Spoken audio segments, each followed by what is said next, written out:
Trading को सीख पाना इतना ज्यादा मुश्किल क्यों है? क्या ऐसा कारण है कि आप सब कुछ सीखने के बाद भी ट्रेडिंग में कुछ नहीं कर पा रहे हो?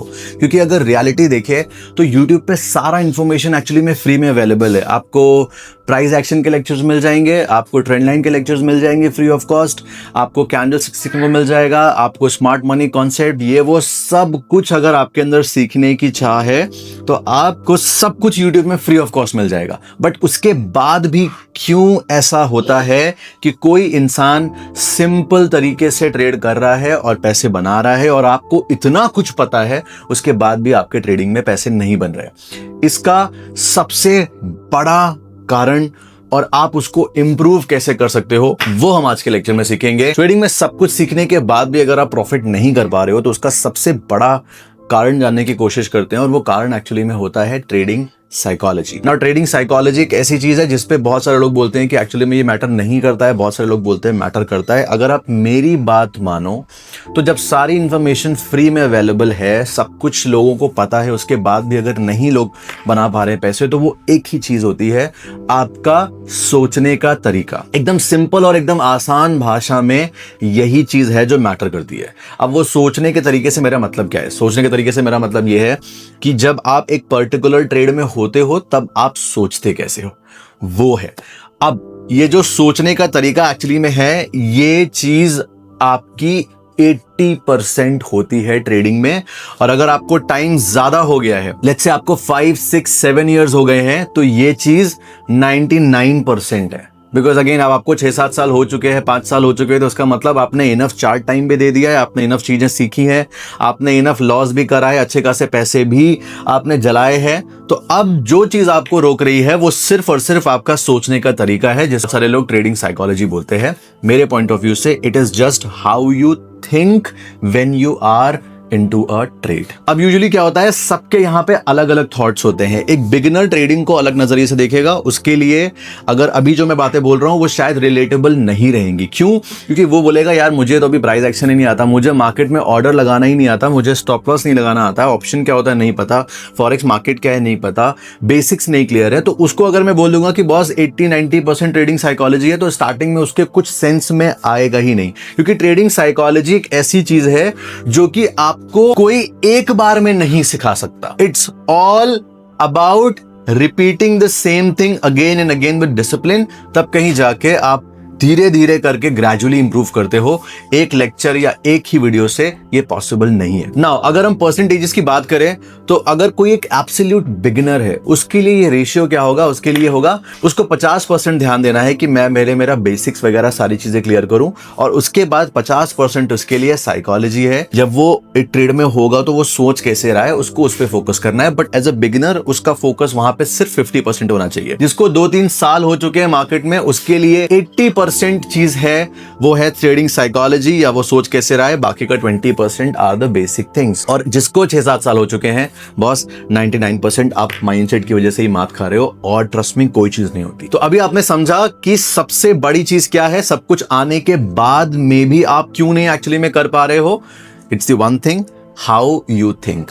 अब हाउ यू थिंक से एक्चुअली मेरा मतलब क्या है? क्योंकि अगर आप इसको ब्रेक डाउन करने जाओगे तो हाउ यू थिंक एक ऐसा ट्री है, एक ऐसा पेड़ है जिसके मल्टीपल ब्रांचेस हैं। उसके अंदर ही बहुत सारे इमोशंस एंड थॉट्स आते हैं।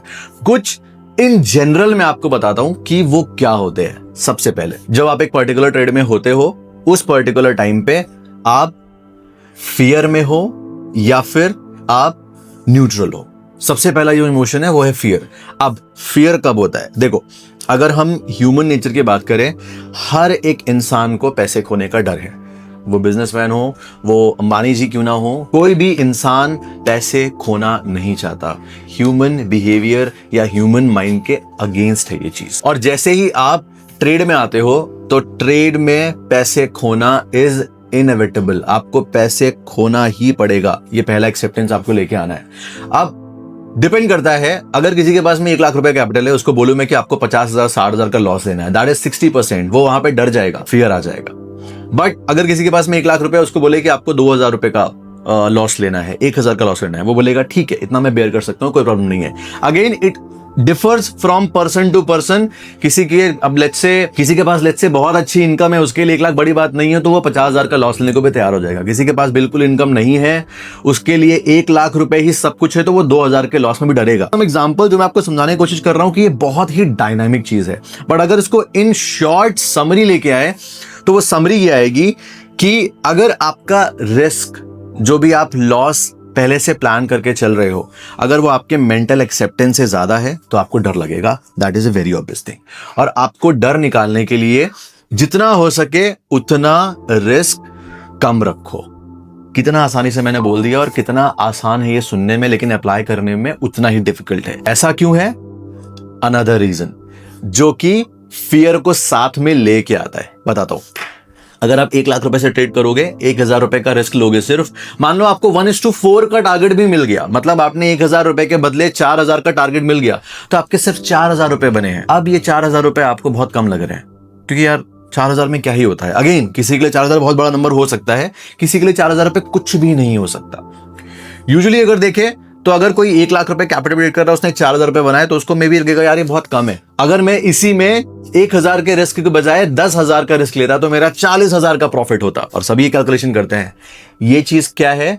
This is called greed. तो ग्रीड एक्चुअली में जैसे ही आता है, उसके पीछे पीछे फियर अपने आप आपको फॉलो करेगा। That is one thing. इसीलिए ये इतना ज्यादा डिफिकल्ट होता जाता है, because you are actually tied with one emotion, और वो एक इमोशन दूसरे इमोशन को लेके आ रहा है। नाउ इफ यू सी, इसीलिए ये इतना ज्यादा डिफिकल्ट होता जाता है, बिकॉज एक इमोशन एक्चुअली में दूसरे इमोशन को लेके आता है। आप एक सिंगल इमोशन को टैकल करने जाओगे, वो सिंगल इमोशन पीछे एक और इमोशन लेके बैठा होगा। अब देखो, अगर आप बहुत बड़ा रिस्क नहीं लोगे तो आपको बड़े प्रॉफिट नहीं होंगे। बड़ा प्रॉफिट सबको चाहिए, और जैसे ही आप बहुत बड़ा रिस्क लोगे तो आपको पैसे खोने का डर आएगा। और ये चीज एक्चुअली में ब्लंडर करती है जाके लाइव ट्रेड्स में। ये कहीं लिखा नहीं हुआ है, ये मैं आपको बता पा रहा हूं क्योंकि ये सब कुछ मेरे साथ में हुआ है, and I have been in all these phases. और ये सब फेजेस तब समझ में आते हैं जब एक्चुअली में आप पूरा कैपिटल लॉस कर देते हो और आप बस सोचते हो कि गलती हुई कहां थी। और प्रॉब्लम एक और है कि हम लॉस करने के बाद में कभी ये नहीं सोचते कि गलती हमसे हुई क्या थी। हम निकल जाते हैं और पैसे अरेंज करने के चक्कर में, ताकि हम वो चीज रिकवर कर सकें जल्दी से, जो हमारा लॉस हो गया है पहले। सो अभी तक इन शॉर्ट आपको समझ में ये आया है कि जितना ज्यादा हो सके आपको पहले समझना है कि आप एक्चुअली में अभी ऑन द स्पॉट किस स्टेज में हो। और जब आपको मालूम पड़ गया कि हाँ मैं इस पर्टिकुलर स्टेज में अभी हूं, whether it can be a beginner stage, whether it can be a intermediate stage, और whether it can be advance stage. Beginner stage हो गया 1 साल हुआ है, 6 महीने हुआ है, 5 महीने हुआ है, ये अभी स्टार्ट करा है, 50% साइकोलॉजी। इंटरमीडिएट स्टेज 2-3 साल हो चुके हैं, थोड़ा बहुत पैसे बनाए हो बट ओवरऑल लॉस जा रहा है, you not able to work out. फिर वहां पे आपको 70-80% फोकस करना है, 20% still you need technicals, strategy and set of rules to follow. फिर आता है एडवांस स्टेज, जहां पे आपको 6-7 साल हो चुके हैं, बहुत पैसे आपने लाखों रुपए, हजारों रुपए या करोड़ रुपए बर्बाद कर दिए हैं, बट स्टिल आप प्रॉफिट नहीं कर पा रहे हो। यहां पे आपको 99% सिर्फ और सिर्फ ट्रेडिंग साइकोलॉजी पे फोकस करना है। आपके लिए इसके अलावा और कुछ है ही नहीं, बिकॉज आपको जितना सीखना था, जितना प्रैक्टिस करनी थी, वो सब आपने कर लिया पिछले 5-7 साल। एंड उसके बाद आपको समझ में आना चाहिए कि किस टाइप के 2 प्राइमरी इमोशंस आते हैं। अगेन, अब अगर इसी इमोशंस को मैं ब्रेक डाउन करने जाऊंगा तो सिर्फ फियर के अंदर 4-5 टाइप के कॉन्टेक्स्ट निकल के आएंगे, वो हम बात करेंगे नेक्स्ट वीडियो में, but this is in general. So एक इमोशन को आप अगर टैकल करने जाओगे, दूसरा इमोशन अपने आप आ जाएगा। अगर आप सिर्फ फियर को टैकल करने जाओगे कि नहीं यार मैं काम करता हूं, फियर को सॉल्व करने का सबसे आसान तरीका यह है कि मैं मेरा रिस्क बहुत कम रखूंगा, तो अगर मैं रिस्क कम रखूंगा तो लालच मेरे ऊपर हावी होगा कि यार इतने कम रिस्क में काम कर रहा हूं, मेरे पैसे तो बढ़ ही नहीं रहे हैं। सो अगर आप फियर कंट्रोल करने जाओगे, लालच आप पे हावी होगा, फिर क्या होगा, 2-4 बार आप ट्रेड तो करोगे बिकॉज आपने अभी वीडियो देखा, आपका दिमाग ऑल राइट है। बट अगेन ग्रीड क्या करेगा? ग्रीड बोलेगा नहीं यार हैवी रिस्क लो, हैवी रिस्क लो, और जैसे ही हैवी रिस्क लोगे अगेन वो फियर बहुत हैवी तरीके से आ जाएगा, because nobody wants to lose money. अब अगर आप फियर और ग्रीड को समहाउ काबू करने की कोशिश करते हो और समहाउ कर भी लेते हो, आपने फियर कंट्रोल कर लिया कि बॉस मैं कम रिस्क पे काम करूंगा, आपने दिमाग को समझाया कि बॉस लालच नहीं करना है, मुझे जल्दी अमीर नहीं बनना है, मुझे धीरे धीरे करके करूंगा, बट सबसे पहला रूल यह है कि मुझे मार्केट में बने रहना है, लॉस नहीं करना है, पैसे तो बना ही लूंगा आगे। अब जब ये चीजें होंगी ना, आप इन दोनों को कंट्रोल कर भी लोगे, तो फिर पता है क्या होगा, फिर आएगा इन दोनों चीजों को साथ में लेके आने वाली चीज, वो है फियर ऑफ मिसिंग आउट। क्योंकि अब आपने कहा कि यार मैं रिस्क हैवी नहीं लूंगा, समझा लिया दिमाग को कि मैं लालच नहीं करूंगा। बट जब आपके सामने चार्ट चल रहा होगा, आप ऐसे बैठे होगे, चार्ट देख रहे होगे, और आपने बोला ठीक है मैं 1000 का रिस्क लूंगा, वो ट्रेड 1:3 दे के चला गया, आपको 3000 का प्रॉफिट हो चुका है, और आप देख रहे हो मार्केट और ज्यादा जा रहा है ऊपर, और ज्यादा जा रहा है, 1:4 पहुंच गया, 1:5 पहुंच गया, 1:6। ओ माय गॉड, ऐसे नीचे सर पकड़ा, ऊपर देखा, वो 1:8 जा चुका है आपके देखते ही देखते। अंदर से फोमो हो रहा है।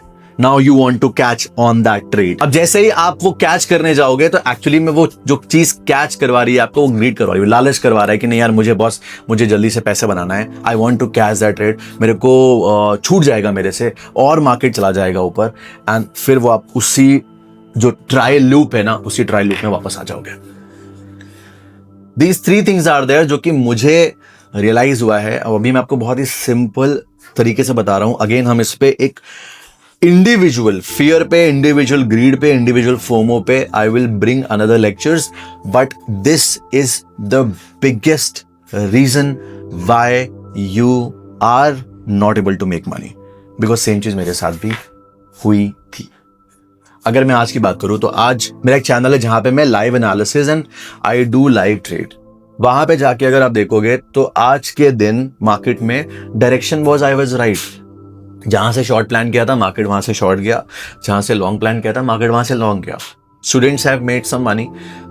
यूट्यूब लाइव में जो लोग देख रहे थे उन्होंने अपने हिसाब से प्लान करके दे समहाउ मेड मनी।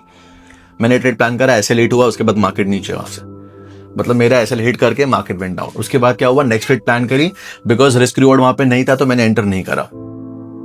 नाउ अगर देखा जाए तो ओवरऑल लॉस हुआ, but I am absolutely fine because it was just one bad day. अगर कल की इस बात करें तो कल सेम मैंने मेरे प्लान पे स्टिक रहा था ना, आई गॉट 1:3। तो अगर सपोज 1000 का रिस्क लेके 3000 बन गए और आज मैंने फिर 1000 का लॉस कर दिया, I am still in profit and there was no FOMO, no fear, no greed, nothing, because I know कि ये चीजें लॉन्गर रन पे कैसे इंपैक्ट करती है। So this is the thing, जब आप एक पर्टिकुलर ट्रेड में होते हो, once you start rewiring yourself कि बॉस मैं सोच कैसे रहा हूं, मेरे अंदर कैसे इमोशंस आ रहे हैं, and once you will focus on these 3 things, then only you will be able to make money. So this was the thing. I hope आपको ये लेक्चर में समझ में आया होगा, एंड नेक्स्ट लेक्चर में हम सिर्फ और सिर्फ फियर पे बात करेंगे। All the best.